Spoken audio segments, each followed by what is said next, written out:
ఏపీలో రోజురోజుకి రాజకీయ పరిణామాలు వేగంగా మార్పులు చెందుతున్నాయి. ఈ క్రమంలోనే వైసీపీ నుంచి వేమిరెడ్డి రాజీనామా చేసి టీడీపీలో చేరారు. అయితే ఈ రాజీనామా విషయంలో సంచలన విషయాలు బయటపెట్టారు. మాజీ మంత్రులు పొంగూరు నారాయణ, సోమిరెడ్డి, చంద్రమోహన్ రెడ్డి నెల్లూరు జిల్లాకు చెందిన టీడీపీ నేతల బృందంతో కలిసి రాజ్యసభ మాజీ సభ్యుడు వేమిరెడ్డి ప్రభాకర్ రెడ్డిని ఆయన నివాసంలో కలిశారు. 2024 సార్వత్రిక ఎన్నికలకు ముందు టీడీపీలో చేరాల్సిందిగా అధికారికంగా ఆయన్ను ఆహ్వానించేందుకు కలిసినట్లు తెలియజేశారు. వ్యక్తిగత కారణాలతో ఆర్ఎస్ సభ్యత్వంతో పాటు వైఎస్ఆర్సీపీ ప్రాథమిక సభ్యత్వానికి వేమిరెడ్డి రాజీనామా చేసిన విషయం తెలిసిందే. ఈ క్రమంలోనే వేమిరెడ్డి సీనియర్ పార్లమెంటేరియన్ టీడీపీలో చేరేందుకు అంగీకరించారని తెలిపారు. ఈ క్రమంలోనే ఆయన నెల్లూరు లోక్సభ స్థానానికి పోటీ చేసేందుకు సుముఖత వ్యక్తం చేశారని సమాచారం. సామాజిక కార్యకర్తగా, పారిశ్రామికవేత్తగా ఆయనకు క్లీన్ ఇమేజ్ ఉన్నందున హై ప్రొఫైల్ సీట్లో ఆయనను పోటీకి దింపేందుకు టీడీపీ హైకమాండ్ ఇప్పటికే అంగీకరించిందని పార్టీ వర్గాలు తెలియజేశాయి. ఇక నెల్లూరు జిల్లా 2019 సార్వత్రిక ఎన్నికల్లో వైఎస్ఆర్సీపీకి అఖండమైన మద్దతునిచ్చి మొత్తం 10 మంది అభ్యర్థులను అసెంబ్లీకి పంపిన విషయం తెలిసిందే.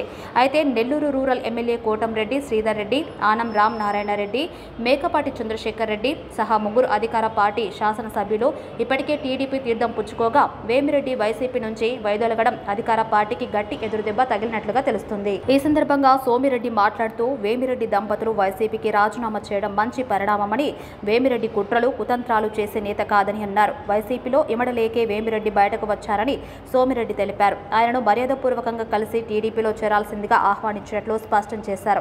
అనంతరం నారాయణ విలేకరులతో మాట్లాడుతూ వైఎస్ఆర్సీపీ నుంచి ప్రజాప్రతినిధుల వలసల కారణంగా వచ్చే ఎన్నికల్లో 10కి 10 అసెంబ్లీ స్థానాల్లో టీడీపీ క్లీన్ స్వీప్ చేస్తుందని ధీమా వ్యక్తం చేశారు ఆయన. ఈ క్రమంలోనే నెల్లూరు నియోజకవర్గం అభ్యర్థిగా అధికారికంగా ప్రకటించేందుకు సిద్ధమైన నారాయణ నియోజకవర్గంలోని మొత్తం 94,000 ఇళ్లను కవర్ చేస్తున్నట్లు ప్రకటించారు. ఇక గత 5 ఏళ్లుగా పెండింగ్లో ఉన్న సమస్యల పరిష్కారానికి ప్రజాప్రతినిధులకు చెరవేసి పరిష్కరిస్తానని తెలియజేశారు. వచ్చే ఎన్నికల్లో టీడీపీని భారీ మెజార్టీతో గెలిపించాలని కార్యకర్తలకు, ప్రజలకు తెలియజేశారు.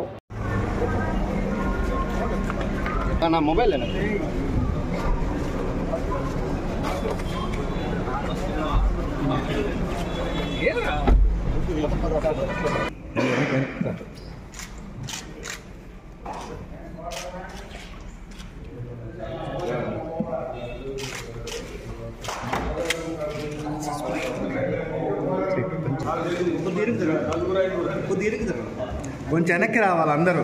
అన్న ఆడ గ్యాప్ లేదు వెనక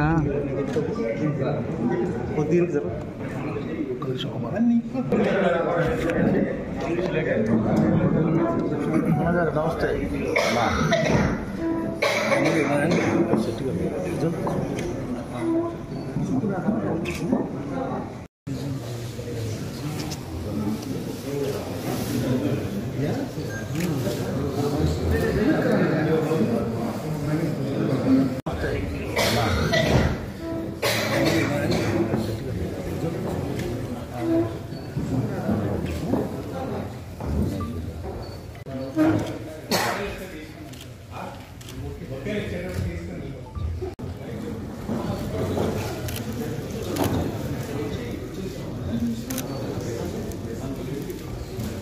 నమస్కారాలండి. మీకు అందరికీ తెలిసిందే, నిన్న వేమిరెడ్డి ప్రభాకర్ రెడ్డి గారు వారి సతీమణి నిన్న వైఎస్ఆర్సీపీ పార్టీకి రిజైన్ చేయటం, వారి యొక్క రాజ్యసభకి రిజైన్ చేయటం ఇవన్నీ జరిగింది. వీటన్ని కారణాలు ఏంటంటే జగన్మోహన్ రెడ్డి గారి యొక్క నిరంకుశ పాలన, వారి డిక్టేషన్. అంటే ప్రజాస్వామ్యంలో ఉన్నాం, ప్రజాబద్ధంగా నాయకులు ఎన్నుకోబడతారు. కానీ ఈరోజు ఈ రాష్ట్రంలో మీకు అందరికీ తెలిసిందే, జరుగుతున్న పరిపాలన రాక్షస పరిపాలన. వేమిరెడ్డి ప్రభాకర్ లాంటి వాళ్ళు ఇప్పుడే చంద్రమోహన్ గారు చెప్పారు, డబ్బుల కోసంగా రాజకీయానికి రాలా, గౌరవం కోసం. అటువంటి గౌరవం లేని దగ్గర ఉండటం ఎందుకనే ఉద్దేశంతో వాడు బయటకు రావడం జరిగింది.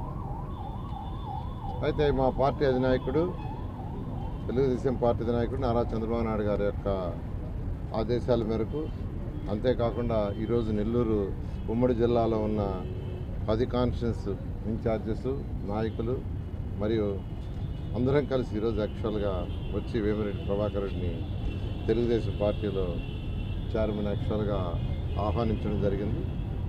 వారు చాలా పాజిటివ్గా అయ్యారు. త్వరలో వారు తెలుగుదేశం పార్టీలో చేరబోతున్నారు. చేరబోయే డేట్ కూడా త్వరలో ప్రకటిస్తారు. ఖచ్చితంగా తెలుగుదేశం పార్టీలో వారికి గౌరవం ఉండేటట్టుగా వారికి అన్ని విధాలుగా యాక్చువల్గా అందరూ సహకరిస్తాం. వారి యొక్క సపోర్ట్ కూడా తీసుకుంటాం. ఈ విధంగా అందరం కలిసి ముందుకు పోవడం జరుగుతుంది. Thank you.